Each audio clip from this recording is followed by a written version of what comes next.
ఒక భర్త, ఒక భార్య, ఒక ఇల్లు. అప్పుడు అది దేవుని ఇల్లని చాలా ఎపిసోడ్‌లు మాట్లాడుకున్నాం.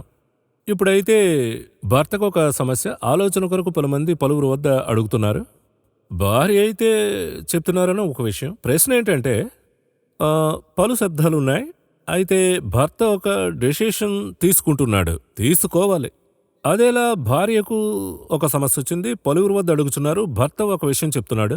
ఆయన ఫైనల్ పాయింట్‌లో ఒక డెసిషన్ తీసుకోవాలి. ఇప్పుడు దేవుని ఇల్లు అని చెప్తే ఈ డెసిషన్ మేకింగ్ పలు కుటుంబాలను విడదీసింది. పలు కుటుంబాలని ఏకం చేసింది. రాజ్యాల్ని చేర్చింది, విడదీసింది, విరగ్గొట్టింది. అయితే దేవుని ఇల్లు అని మనం మాట్లాడుకుంటుంటే దీన్ని ఎలా అర్థం చేసుకోవాలి? ఒక శబ్దం, పలు శబ్దాలున్నాయి. దేవుని ఇల్లు అంటే ఏ శబ్దమును ఎలా విని ఎలా డిసైడ్ చేయాలి?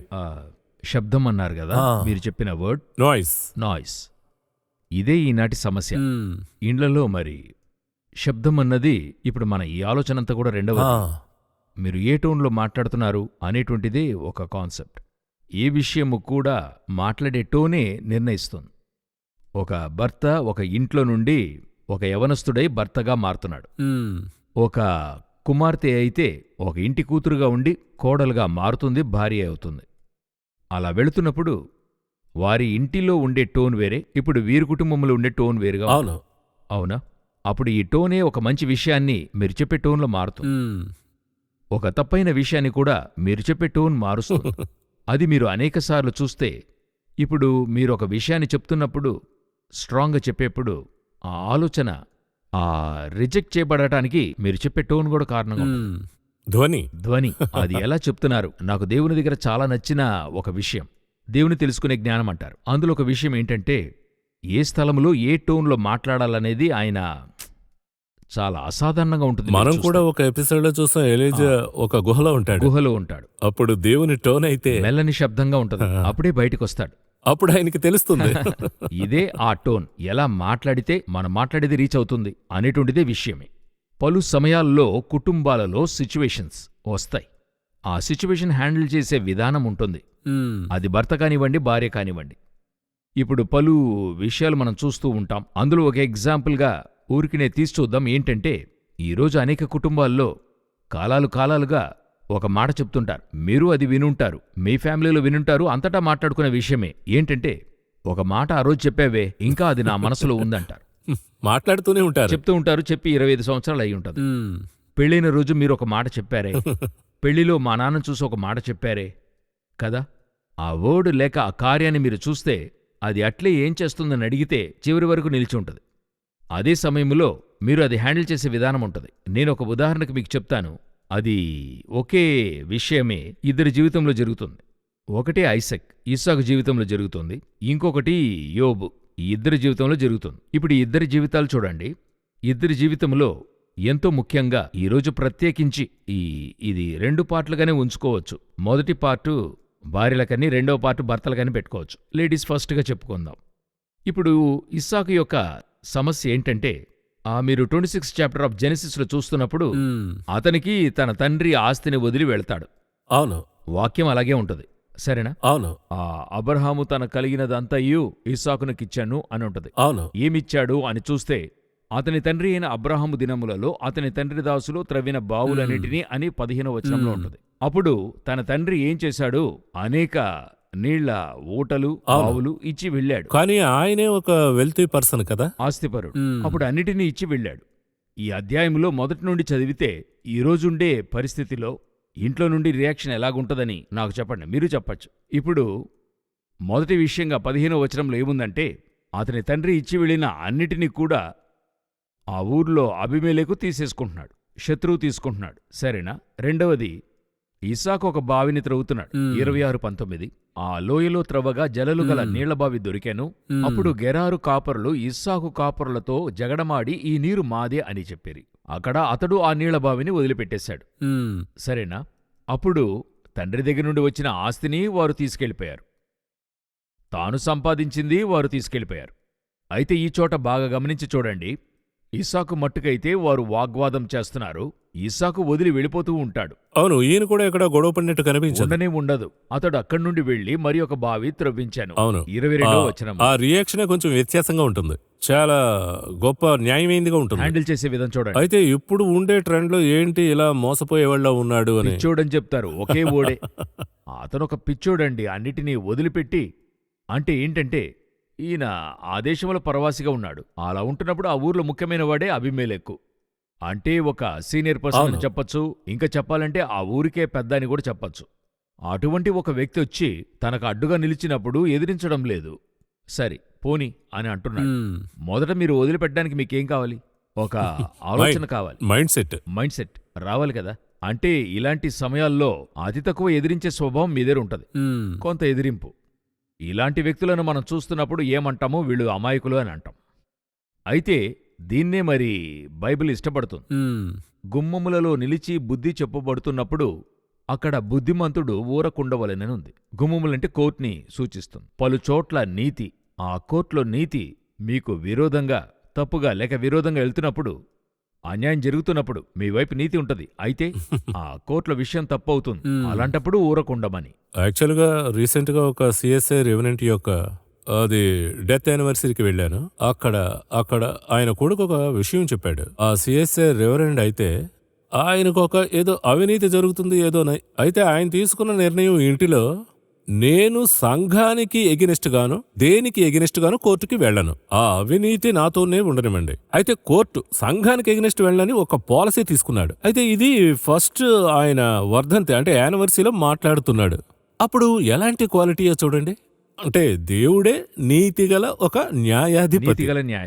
అయితే ఇక్కడ ఒక పాస్టర్ సంఘానికి ఎగినెస్ట్ గాను నా ఆర్గనైజేషన్ కి ఎగినెస్ట్ గాను నేను కోర్టుకు వెళ్ళని పాలసీ తీసుకుని ఆయన ఇంజస్టిస్ జరిగినప్పటికీ ఆ స్టేట్మెంట్ చెప్పడం, చివరిగా ఆయన ఏంటంటే ఆయన చనిపోయిన ఆ యానివర్సరీలో అంత ఘనంగా ఆయన గురించి మాట్లాడుతున్నారు. ఎంత గొప్ప లెగసీ విడిచిపెట్టి వెళ్ళారో చూడండి. మనం బాగా చూడాల్సింది సెకండ్ జనరేషన్. ఇప్పుడు ఆయన అలాగుండేడు కదా. ఈ సెకండ్ జనరేషన్ వాళ్ళు రెండు టైపులుగా ఉంటారు. వాళ్ళేం చెప్తారు, మా నాన్నొచ్చి బ్రతకనెచ్చని వాడు అని వదిలేశాడు, ఆయన మాత్రం కొంచెం పట్టుపట్టుంటే మాకొచ్చుండేది అని అంటారు. అదే సమయంలో ఒక గ్రూప్ ఉంటుంది. ఇప్పుడు మరొక సాక్ష్యం చెప్తాను. నా ఫ్రెండోళ్ళ నాన్న, ఆయన ఇక్కడ ఇదే చెన్నైలో మంచి హార్డ్వేర్ షాప్ పెట్టి మంచిగా జీవించాడు. చివరికి తనకున్నదంతా ఏమార్చి ఆయన దగ్గర తీసేసుకున్నాడు. ఎంతవరకు తీసుకున్నారని అడిగితే, చివరికి ఆయన ఎంతో కష్టపడుతూ ఇంటి అద్దె కూడా కట్టలేకపోయేవాడు, సొంత ఇల్లు ఇంకా కొట్టు అన్ని కూడా ఉంచుకున్న వ్యక్తి. అలా చేశారు. అయితే ఆయన నోటి నుండి ఒక్క మాట కూడా తప్పుగా రాదు. పోని వదిలే ఇంతే చెప్తాడు. దేవుడు చూసుకుంటాడు. నేను అతనితో కూర్చుని మాట్లాడాను వ్యక్తిగతంగా. ఆయన చెప్తాడు దేవుడు చూసుకుంటాడు అని అంటాడు. నేను చెప్తున్నాను, ఆయన మరొక విషయం ఇంత జరుగుతుంది, ఆయనకి విరోధంగా అన్నీ తీసుకెళ్లిపోయారు. పిల్లలు కష్టపడుతున్నారు, కంటికి ముందుగా పిల్లలు కష్టపడుతున్నారు, అన్నీ చూస్తున్నాడు. అయినా ఆయన నోటి నుండి ఒక్క మాట కూడా రాదు. దేవుడు చూసుకుంటాడు. ఈ రోజు నేను చెప్తున్నా, ఆయన పిల్లలందరూ ఆశీర్వదించబడ్డారు. ఒక్కరు వదలకుండా బిడ్డలందరూ ఆశీర్వదించబడ్డారు. ఆయనేం పోగొట్టుకున్నాడో దానికంటే 100 రెట్లు దేవుడు అధికంగా ఇచ్చాడు. నా కంటికి ముందుగా ఈ 20 సంవత్సరాల్లో జరిగింది. ఎందుకు నేను చెప్తున్నానంటే, ఇటువంటి కార్యాలు జరుగుతున్నప్పుడు మన సహనాన్ని దేవుడు చూస్తున్నాడు. మనము అక్కడ తీసుకునే స్టాండ్ వాళ్ళు అగెన్స్ట్ గానే ఉన్నారు. వాళ్ళు వినరు, మనకది తెలుస్తూ ఉంది. వాళ్ళు అలాగే చేస్తుంటారు. కాని మీ వ్యూ ఏంటని దేవుడు చూస్తున్నాడు. ఒకటి తండ్రి ఇచ్చింది తీసుకున్నారు, మరొకటి తనది తీసుకుంటున్నారు. దానికతడేం చేస్తున్నాడు, సరి పోని వదిలే. ఆ తర్వాత వాక్యం చెప్తుంది, రెహోబోత్ 100 రెట్లు దేవుడు ఆశీర్వదించాడు. ఇదే ఈరోజు మనకు ఉండాల్సినటువంటి ముఖ్యమైన గుణాతిశయం, ఒక మెయిన్ క్వాలిటీ. మీరు చెప్పిన వర్డే నీతిగల న్యాయాధిపతి. రెండు వైపులా న్యాయం, పర్ఫెక్ట్ అయిన తీర్పు అక్కడ జరుగుతుంది. అదే ఇంటి పెద్ద సమస్య. ఈరోజు కోర్టుకెళ్ళినా కొన్ని కేసులు ముగిసేప్పటికీ 25 ఏళ్ళు అవుతుంది కదా. దేవుని కోర్టు కూడా అంతే. అట్లే చక్కగా ఒక 20 సంవత్సరాల్లో ఎవరికి ఏం నీతి చేయాలో అది చేస్తాడు. నీతిమంతులు విడవబడుట గాని వారి సంతానం భిక్షమెత్తుట గాని నేను చూచి ఉండలేదని కీర్తనకారుడు చెప్తున్నాడు. దేవుడు ఎప్పుడు కూడా నీతిగా ఉండేటువంటి తన బిడ్డలను విడిచేదే లేదు. ఒక తరము విడినా మరో తరములో ప్రభువు లేపుతాడు. ఆ తరము విత్తులాగున, నెక్స్ట్ తరము కోయిలాగున. అదేవిధంగా అనీతిమంతులైన జనరేషన్ చూడటానికి ఉల్లాసంగా ఉంటారు, బాగుంటుంది, అద్భుతంగా ఉంటారు. తర్వాత జనరేషన్ వారేమవుతారనేది కష్టం. వారిని గురించి మాట్లాడాలి. మన మట్టుకైతే మన దేవుడు నీతిగల దేవుడు. ఇంకా చెప్పాలంటే ఇప్పుడు మనం తీసుకునే నిర్ణయాలు పలు తరాలకు పునాదిగా ఉంటుందనే పాయింట్ వచ్చింది. అవును. మీరు మాత్రం దేవుని సముఖములో అప్పగించి పర్వాలేదని వదిలేయండి. నేను అనేక సాక్ష్యాలు ఈ విధంగా చెప్పగలను. నేను నా లైఫ్ నుండి, నా తల్లి లైఫ్ నుండి నేను చెప్పగలను. మా అమ్మకి చెందాల్సిన కొన్ని వస్తువులు ఆమె చేయి వదిలి వెళ్ళిపోయాయి. మా అమ్మకి తెలియకుండానే అవి పోయాయి. అప్పుడు మా అమ్మ ఏం చెప్పేది, నా చేయి పట్టుకునే అలా సాయంకాలం వాకింగ్ లాగా వెళతాం. రోడ్లో వెళుతున్నప్పుడు పెద్ద పెద్ద ఇల్లులు చూస్తూ అమ్మ ఒక మాట చెప్పేది, ఇందులో ఉండే ఒక గొల్లెం కూడా మనం కొనలేమురా అని చెప్పేది. అప్పుడంతా ఇతరులోనే గొల్లేలు వేసుకున్నాం. అయినా ఈరోజు చూస్తే మేమేం తగ్గిపోలేదే, దేవుడు చేయి విడవలేదే. దేవుడు మమ్మల్ని ఇంకా ఆశీర్వదించి ఈరోజు ఒక స్థానంలో ఉంచాడు గదా. అదే చెప్తున్నాను, ఆయన నీతిగల న్యాయాధిపతి. అదేలాగా జాషువా చెప్పిన స్టేట్మెంట్ చూశారంటే, మీరు నేను అంతా చేస్తాం, అయితే నేను నా ఇంటివారును యెహోవాని సేవించదు. అదే ఒక స్టేట్మెంట్ గమనించండి, ఎంత క్లియర్ గా పలు సత్యాల మధ్యలో ఈ స్వరాన్ని ఆయన తెలియజేశారు. ఇందులో ఇప్పుడు మనం చూడదలిచిన విషయము ఏంటంటే, ఇదేలాంటి ఒక సంభవం యోబుకి జరుగుతోంది. ఇదే ప్యారలల్ సంభవం. ఇందులో చూస్తే అబీమెలెకు తీసుకెళ్లిపోతారు. అక్కడేమో షబాయిలు, కల్దీయులు. అక్కడ షబాయిలు ఎద్దులు గాడిదలు పట్టుకెళ్ళిపోతారు, కల్దీయులు ఒంటెలు పట్టుకెళ్ళిపోతారు. ఇప్పుడు ఈ రెండు కార్యాలున్నాయి గదా. ఇక్కడ యోబు పర్ఫెక్ట్, అతను వాక్యం స్పష్టంగా ఉంటది. యోబు నోటి మాటతో పాపం చేయలేదని ఉంటది. నోటి మాటతో పాపం చేయలేదు. అతను ఎంతో సహనముతో ఉన్నాడు. అతను దేవునికి విరోధంగా ఏం మాట్లాడలేదు, చెప్పలేదు. అయితే ఇక్కడ రియాక్షన్లో ఏం చెప్తున్నా, వీరిద్దరి భార్యలున్నారు గదా. ఇస్సాకు భార్య ఉంది, రిబ్కా. యోబు భార్య ఉంది, ఆ పేరు మెన్షన్ చేయబడలేదు. అవును, మిసెస్ యోబు ఉంది. వీరిరువరి మధ్యలో మీరు గమనించి చూడండి వీళ్ల యొక్క రియాక్షన్. ఇదే నేను ఇక్కడ మీతో చెప్పదలిచింది. మొదట భార్యల గురించి చెప్పాలనుకున్నాను. అవును, మరొక ఎపిసోడ్లో ప్రభు చిత్తమైతే భర్తలు ఇలాగే భార్యలకు చేయవలసింది. అవును. ఈ భార్యల విషయం చూడండి. ఇప్పుడు ఇంతటి విషయం జరుగుతుంది ఇస్సాకు ఇంటిలో. ఒకటి తండ్రి ఆస్తి తీసుకున్నారు, రెండవ తండ్రి కూడా తీసుకున్నారు. ఒకటికి రెండు తీసుకున్నారు. ఆటోమేటిక్గా ఇంటిలో ఉన్నవాళ్ళు ఏం చెప్తారు, ఏంటండి ఇలా మోసపోయారు, మౌనంగా ఉన్నారేంటండి, మీరు పెద్ద అమాయకుడండి, అలా ఏదో ఒకటి చెప్పి ఆ సమయంలో వారిలో ఉన్న కోపాన్ని, ఆక్రోశాన్ని మన మీద చూపిస్తారు.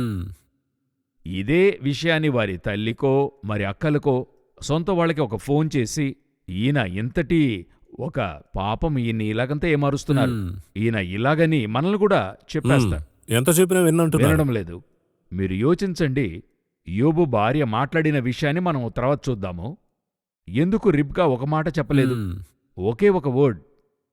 ఇక్కడ రిజిస్టర్ కాలేజ్ చూడండి, మాట్లాడుంటే నమోదు ఎక్కడా లేదు, ఎక్కడ రాలేదు. అయితే ఆయన వివాహం చేసుకున్నదంతా రిజిస్టర్ అయ్యింది. అవును, పెళ్లి నిమిత్తం మాట్లాడిన విషయాలు, ఇస్సాకును చూసిన విషయం అని రిజిస్టర్. అయితే ఇది రిజిస్టర్ చోట ఏమీ లేదు. అవును, లేదు. ఇప్పుడు యోచించండి, ఎంతమంది తమ భర్తలు బిజినెస్ లో బాధించబడినప్పుడు కూడా ఉంటున్నారు, ఎంతమంది హర్ట్ చేస్తున్నారు, ఎంతమంది వ్యక్తిగత జీవితంలో ఒక చిన్న సమస్య వస్తుంది. చూడండి, ఒక ఇల్లు ఖాళీ చేస్తున్నారు, ఇచ్చిన అడ్వాన్సులో ఓనర్ ఏమారుస్తున్నారు, ఇచ్చిన అడ్వాన్సులో ఈ లెక్క ఆ లెక్క అని తీసేసుకుంటున్నాడు. అటువంటి సమయంలో ఆ భార్య రియాక్షన్ మీరు చూడాలి. భార్య చెప్తోంది, కొట్టైనా తీసుకురమ్మంటుంది. ఆయన చెప్తాడు, వదిలేయమ్మా, ఇన్ని సంవత్సరాలు ఆయన ఇంట్లో ఉండాము, సరే పోతే పోని. ఏంటండి మీరు పిచ్చోళ్లాగా ఉన్నారు, మా అన్నకి చెప్తే కొట్టి ఇప్పిస్తాడు. అప్పుడు యోచించండి, ఇటువంటి కార్యాలు ఇప్పుడు రిబ్కా దగ్గర చూస్తే ఒక్క రియాక్షను ఉండదు. ఏం చేశారు, ఏది చేశారు? ఇప్పుడు ఇదే అట్లే యోబు భార్య విషయంలో చూడండి. ఆమె ఒక మాట చెప్తుంది, నీవు ఇంకను యథార్థతను వదలకి ఉందువా, దేవుని దూషించి మరణము కమ్మంటది. అతను యథార్థవంతుడని ఈమెకి తెలుసు, నువ్వు అట్లుండి ఏం సాధించావు? ఇదే ఆమె అడుగుతుంది. ఈరోజు ఒక కాలఘట్టంలో లంచము పుచ్చుకోకపోవడం గుడ్ క్వాలిటీ, లంచము తీసుకోడు గుడ్ క్వాలిటీ, అల్లుడు లంచం తీసుకోడు శుభ్రమైన చెయ్యి అంటారు. ఇప్పుడు లంచము తీసుకోకపోతే బ్రతక నేర్చనివాడు. అతను ఏం పోస్టింగ్లో ఉన్నాడు, అతను తీసుకుని ఉంటే ఈ పాటికి 2-3 ఇల్లులు కట్టుండొచ్చు. బ్రతక నేర్చని మనిషి. ఇదే భార్యలో 2 రకాలుగా మారారు. ఆ కాలఘట్టంలో అది గొప్పగా అనుకున్నారు. మేము కష్టపడినా సరేనండి, మేమొచ్చి పుణ్యం వెతుకుతున్నాం, మా పిల్లలకే పుణ్యం వదిలి వెళ్తున్నామంటారు. ఇప్పుడు అలా కాదు. ఈయనేంటి నాన్న ఈయనకిచ్చి పెళ్లి చేసి పెట్టారు, ఈయన దేనికి ఉపయోగం లేడు, వేస్ట్ అని అంటున్నారు. యోచించండి, ఆ బాధించబడిన సమయంలో మీరు వెంట ఉండి సహాయపడే స్వభావం, అదే ఇక్కడ ఇంపార్టెంట్. రిబ్కా ఆయనకి ఏమని కౌన్సిలింగ్ చేసింది లేక ఎలా హెల్ప్ఫుల్గా ఉందనేది నాకు తెలియదు. అయితే నేనేమంటున్నా, ఆ టైంలో హర్ట్ చేయకుండా ఉండింది కదా, అదే ఒక పెద్ద హెల్ప్. దానికిపైనే ఇంకా గుచ్చి అంతే, దీనిపైన మీరు ఉపయోగం లేదు, మీరు బాగుపడరు, ఇలాగే ఒక్కొక్కటి పోతుంటది. అయితే రెబేకా క్యారెక్టర్ను గురించి మనం మాట్లాడుకున్నాం. అన్ని లోపలే ఆమె స్వీకరించి నెమ్మదిగా సెన్స్ చేస్తున్నారనే నేచర్ ఉంది ఆవిడకి. అవును, ఆమె అలా ఇలా మాట్లాడేది కాదు, కరెక్ట్గా చెప్తున్నారు. కొన్ని విషయాలైతే దేవుని యొద్ద నుండి వచ్చి దేవుణ్ణి అర్థం చేసుకుని హ్యాండిల్ చేసే ఆ తన్మయత్వంలో ఆమె ఉన్నారు. అదే ఒక కుటుంబాన్ని కడుతుంది. ఒక దేవుని కుటుంబంలో ఉండగలిగినటువంటి గుణవతి అయిన భార్య తన ఇంటిని కట్టుకుంటుందనేది ఉంది కదా, ఆ కట్టే స్వభావంలో ఇదొకటి. హెచ్చు తగ్గులనేది కుటుంబంలో ఎప్పుడు వస్తుంది, రాకుండా పోదు, అన్ని కుటుంబాల్లోనూ వస్తుంది. అప్స్ అండ్ డౌన్స్ అంటారు, ఖచ్చితంగా వస్తుంది. ఆ అప్స్లో మీరు ఉన్నప్పుడు సంతోషంగా ఉంటూ, డౌన్లో మీరు ఉంటున్నప్పుడు వారిని మీరు హర్ట్ చేయని ఆరంభించారంటే ఇప్పుడేమవుతుందంటే, మీరు గమనించండి, యోబు భార్య ఉంది. యోబు భార్య దగ్గర బెస్ట్ క్వాలిటీ ఉంది. నేను అది చదివినప్పుడు ఆశ్చర్యపడ్డా. బెస్ట్ క్వాలిటీ ఏంటని అడిగితే, యోబును ఆ తర్వాత దేవుడు ఆశీర్వదిస్తాడు, తర్వాత 2 అంతలు ఇస్తున్నాడు. ఇందులో విశేషం ఏంటంటే, యోబు పిల్లలు చనిపోతారు. ఆ తర్వాత దేవుడు 10 పిల్లల్ని ఇస్తున్నాడు. 10 పిల్లల్ని. ఈ 10 మంది ఆ భార్యకే పుట్టినవారు. ఆమెతోనే ఉండేడు ఆయన. సరేనా? ఇప్పుడు యోబును ప్రత్యేకంగా చూడండి. యోబు తల నుండి కాలు వరకు కురుపులతో నిండి చిల్లపెంకుతో గోకడం చూస్తాం. పుండు శరీరం ఒంటి నిండా అంతా, పుండ్లే. అవును. ఈ కురుపు స్పెషాలిటీ ఏంటంటే, ఆరిపోతుంది, పుండ్లు ఆరిపోతాయి, అన్ని పోతాయి, అయితే మచ్చలు ఒంటి నిండా ఉన్నాయి, మార్క్స్ ఉంటాయి. ఆ మార్క్స్ అలాగే ఉంటాయి. ఫ్రమ్ హెడ్ టు ఫుట్ అని ఉంటుంది. అలాగుంటున్నప్పుడు అదే శరీరముతో ఉన్న వ్యక్తితో 10 పిల్లల్ని కనిందా. ఈరోజు భర్త కొంచెం బలహీనమైతే ప్రక్కన పెట్టే ఫ్యామిలీలు ఎన్నున్నాయి. ఒక దగ్గు ఏదో వచ్చిన వెంటనే స్కిన్ ప్రాబ్లం వస్తే పక్కన పెట్టే ఫ్యామిలీలు ఎంతమంది? సో అతని భార్య అదే స్థితిలో ఫెయిత్ఫుల్గా 10 పిల్లలకి జన్మనిచ్చింది. అది యోచించండి. మరొకటి, ఆమె దగ్గరున్న సెకండ్ గుడ్ క్వాలిటీ, ఇంత పోయిందే, ఆమె అతన్ని వదిలిపెట్టలేదు. చూడండి, అంతా పోయింది, ఆమె ఆయన్ని వదిలిపెట్టి పోలేదు. ఆ కష్టములో అక్కడే ఉన్నారు, అక్కడ కూడా నుంచుంటుంది. అందులో మరో మాట లేదు. కాని ఈనాటి వరకు యోబు భార్యని పాజిటివా లేక నెగటివ్గా మాట్లాడతారు? లేదు, నెగిటివ్ గానే మాట్లాడతారు. అంతమంది నెగటివ్గా మాట్లాడుతున్నాం. ఏంటి రీజన్ అంటే మాట్లాడిన ఒకే మాట. సో ఒక మాట వలన మనం ఎంత పాజిటివ్ గా చెప్పినా కూడా ఈ నెగిటివ్ గా చెప్పిన విషయం తరతరాలు తరాలకి తరతరాలు 4000 సంవత్సరాలుగా 4000 సంవత్సరాలుగా ఉంది. మిగతా గుడ్ క్వాలిటీస్ దేవుడు రాయడం అది రాయించాడు. ఆమె అతని కూడానే ఉండింది. 10 పిల్లల్లో 3 ఆడపిల్లలు. వారి వంటి సౌందర్యవంతులు ఆ దేశంలోనే కనబడలేదు. 3 ఆడపిల్లలు, 7 అబ్బాయిలు. అటు తర్వాత ఏ కష్టంలోనికి ఆమె వెళ్లలేదు. తర్వాత యోబు సహోదరులు సహోదరీలు ఆయనను ఓదార్చారను. అయితే ఇన్ని క్వాలిటీస్ ఉన్నప్పటికీ ఈ మైనస్ పాయింట్ పెట్టి చూపించి ప్రసంగం చేయని వారంటూ ఉండరు. మైనస్ పాయింట్ మాత్రమే ప్రసంగం చేశారు. అదే చూడండి ఎలా ఉందో పరిస్థితి. అదేవిధంగా మరొక మంచి గుడ్ క్వాలిటీ ఒకరి దగ్గర ఉంటది. ఎవరంటే లోతు భార్య. లోతు భార్యను గూర్చి ఇన్ని విషయాలు మాట్లాడుతున్నాం కదా, మీరు ఒకటి కూడా ఆమెను గూర్చిన పాజిటివ్ మెసేజ్ విని ఉండరు. అందరూ ఆ పాయింట్ పెట్టి ఈమె తిరిగి చూశారు అని తిరిగి చూసిందే చెప్తుంటారు. మీరు చూడండి, పూర్తి సోదోము చెడిపోయింది. సోదోమంతా కూడా చెడిపోయింది. అందులో 2 యవనస్తులు, పెండ్లీడులో ఉండే యవనస్తులు, చెడిపోకుండా జాగ్రత్తగా పెంచింది. ఎంత పెద్ద క్వాలిటీ! ఎంతటి! ఎందుకంటే యోబు అక్కడ బయటికి వెళ్ళిపోయాడు. ఆయన ఊరు బయట కూర్చుని, ఇంకా చెప్పాలంటే ఫెడప్ అయ్యాడు. ఫెడప్ అయి ఊర్లో ఉండలేకపోయాడు ఆయన వల్ల. అదే ఊరిలో ఆ 2 కుమార్తెలను ఉంచుకొని ఆమెలో అంత గుడ్ క్వాలిటీ. అది కాక 2 అల్లుళ్లను చూసిపెట్టింది. 2 అల్లుళ్లను చూసిపెట్టింది. ఇప్పుడు యోచించండి. తర్వాత చూడండి, ఆ తల్లి లేదు, వారిద్దరూ చెడిపోయారు. అయితే లోతున్నాడు. లోతు నీతిమంతుడే. కాని ఆమె లేక 2 ఆడపిల్లలు చెడిపోయారు. ఎక్కడా బయటకొచ్చిన తర్వాత. ఇప్పుడు ఆ పిల్లలు చెడిపోవడానికి చెడిపోకపోవడానికి చాలా ముఖ్యమైన పాయింట్ ఎవరంటే ఆ తల్లే. ఆ తల్లే ఆమె పెంచిన రీతి. ఇప్పుడు ఆమె దగ్గర ఉన్న ఒకే ఒక బ్యాడ్ క్వాలిటీ ఏంటి? అది కూడా పలు తరాలకు 4000 సంవత్సరాలు మీరు దాని గురించే కదా మాట్లాడుతున్నారు. అప్పుడు ఎక్కడ మనం ఎంత హెచ్చరికగా ఉండాలి? అదే చెప్తున్నాను. మీరు 1000 మంచి చేయొచ్చు, అయితే చేసే ఒక మిస్టేక్ మీరు ఎవరన్నది చివరి వరకు అదే రిజిస్టర్ అవుద్ది. అయితే చేసే ఆ మిస్టేక్ ఏంటనేదే ఇంపార్టెంట్. ఇప్పుడు యేసుక్రీస్తే లోతు భార్యను గుర్చే జ్ఞాపకం చేసుకోమంటూ తిరిగి చూడకుండా ఉండాలి. ఎందుకంటే ఆమె చేసిన మిస్టేకు ఇంతటిని మరుగు చేసే ఒక పెద్ద మిస్టేక్. ఇంత మంచి క్వాలిటీని కూడా మార్చివేసే ఒకే మిస్టేక్ అది. ఆ మిస్టేక్ ఎలాగా? మీరెంత మంచి చేసినా ఆ మిస్టేక్ మార్చలేరు. అంతే, ఉప్పు స్తంభమైంది, ముగిసింది. ఇప్పుడు యోబు భార్య ఇక్కడ ఏంటి సమస్య అంటే, సరే ఆమె ఏదో మాట చెప్పింది అని వదిలిపెట్టలేం. ఎందుకంటే ఆమె ఏం చేసింది? ఏది అపవాది దేవుని దగ్గర యోబుతో చేయిస్తానని చెప్పాడో అది ఆమె చెప్తుంది. ఓ అతడు నీ ముఖము ఎదుటనే దూషించి నిన్ను విడిచిపోతాడని అపవాది దేవునితో చెప్పాడు. అదే అదే మాట ఈమె చెప్తుంది. దేవుని దూషించి మరణము కమ్ము అంటుంది. సో మీరు చేసే మిస్టేక్ స్పిరిచువల్ మిస్టేక్ ఎంత పెద్దదనేది చూడాలి. ఈరోజు కుటుంబంలో ఇది భర్తకి చెల్లుతుంది. ఒక కుటుంబంలో మీరెంత మంచి చేస్తున్నారనేది మంచిదే. అయితే స్పిరిచువల్గా మీరు చేసే ఒక్క మిస్టేక్ మీ యొక్క లైఫ్ క్యారియర్నే మీరెవరో పట్టించేస్తారు. ఈరోజు ఎంతోమంది పరిశుద్ధులు వారందరూ చక్కటి సేవకులు, యవనములో దేవునికి అప్పగించుకున్నవారు, కమిటెడ్గా వచ్చి చేసి ఎక్కడో ఒక దగ్గర మిస్టేక్ చేస్తారు. ఆ సేవకుని ఆ ఒక్క విషయమే చివరి వరకు చెప్పబడుతుంది. అది మాత్రమే కాకుండా తరువాత 2 generations 3 generations బాధించబడుతుందని. అటు తర్వాత మరో జనరేషన్ అట్లే. ఇప్పుడు ఏది రిజిస్టర్ అవుతుంది చూడండి. నేనెప్పుడు చెప్తాను, 3.5 సంవత్సరాలు యేసుతో ఇస్కరియోతు యూదా ఉండాడు. ఇస్కరియోతు 3.5 సంవత్సరాలు ఉండాడు. అతను చేసిన ఒక మిస్టేక్, భయంకరమైన స్పిరిచువల్ మిస్టేక్, జూడాస్ యొక్క 3.5 సంవత్సరాల మినిస్ట్రీ క్లోజ్ చేసింది. తర్వాత నేటి వరకు మాట్లాడుతున్నాం. అపోస్తులుల కార్యములో అపోస్తులుడైన పేతురు చెప్తాడు, తన చోటును పోగొట్టుకున్నాడని ఉంటుంది. మీరు చేసే ఆ ఒక్క మిస్టేక్, ప్రత్యేకించి కుటుంబాన్ని నడిపే స్త్రీలకు చెప్తున్నాను, పురుషులకు కూడా, ప్రత్యేకించి స్త్రీలను, ఇక్కడ వారినే చూస్తున్నాం. అవును, వారికి చెప్పేది మైండ్ యువర్ వర్డ్స్. మాటలు చంపుతాయి. కొన్నిసార్లు చూడండి, పెద్దవాళ్ళు చెప్తుంటారు, మన ఊర్లో ఈ మాట చెప్తుంటారు, నిప్పుతో కాల్చిన గాయం మానవచ్చు, కానీ నాలుకతో కాల్చిన గాయం ఎప్పటికీ మానదు. అంటే మాట్లాడే మాట గుండెలో నిక్షిప్తమవుతుంది. కొందరేమంటారు, ఏదో తెలియక మాట్లాడేశానంటారు, చెప్పి వెళ్ళిపోతారు. మీకైతే సాధారణంగా ఉంటుంది, బాధింపబడిన వారికి అది ఎక్కువ. ఎందుకంటే అందులో ఎక్కడ హర్ట్ అయ్యారో మనకు తెలియదు, అది ఎక్కడ తనకొక పెద్ద గాయం కలిగించదో మనకు తెలియదు. అందువల్ల చెప్తున్నా, మీరు ఎంత గొప్ప మంచి చేసేవారిగా ఉండండి, చేస్తూ ఉండండి, బట్ దేన్ని కూడా ఎంతో కేర్ఫుల్గా హ్యాండిల్ చేయండి. లేకపోతే ఏమవుతుందని అడిగినట్లయితే మీ లైఫ్లో ఇది అనేటువంటిది రిజిస్టర్ అవుతుంది.